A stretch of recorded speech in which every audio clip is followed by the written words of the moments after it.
Hello everyone, welcome to my Facebook page. আজকে চলে এসেছি শীতের শেষের দিকে, মটরশুঁটিও প্রায় শেষের দিকে। এখন মটরশুঁটির দামটা অনেক কমে গেছে, তাই মটরশুঁটির তো আমরা বিভিন্ন রকম রেসিপি খেয়েই থাকি। এটা একদম ইউনিক টাইপের মটরশুঁটির কচুরি তো আমরা খাই, এটা আমরা বানিয়েছি মটরশুঁটির বড়া। তার জন্য মটরশুঁটিগুলো ছাড়িয়ে ধুয়ে একটা মিক্সিতে আমি সেগুলো মিক্স করে নিয়েছি।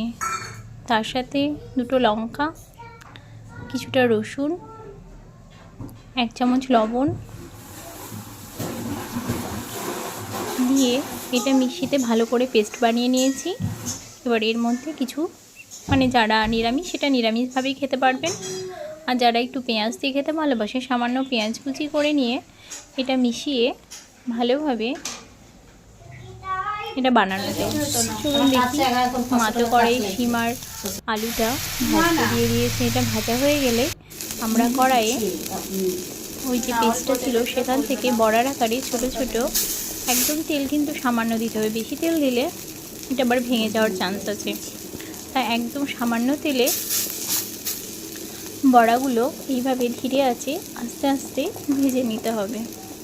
আর এখানে আমি সামান্য চালের গুঁড়ো দিয়েছি। সামান্য চালের গুঁড়ো দিলে কি হয়, বড়াগুলো ভীষণ মুচমুচে হয়, নরম হয়ে যায় না, অনেকক্ষণ মুচমুচে থাকেও।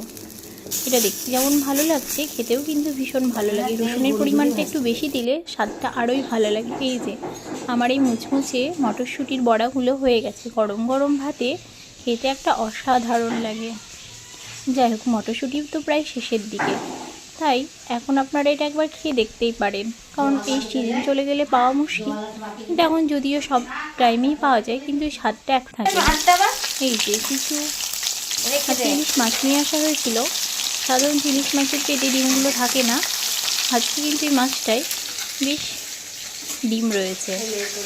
আমার তো ইলিশ মাছের ডিম খেতে খুব ভালোই লাগে। আপনাদের কাদের ভালো লাগে সেটা অবশ্যই জানাবে। নমস্কার, ভালো থাকবেন।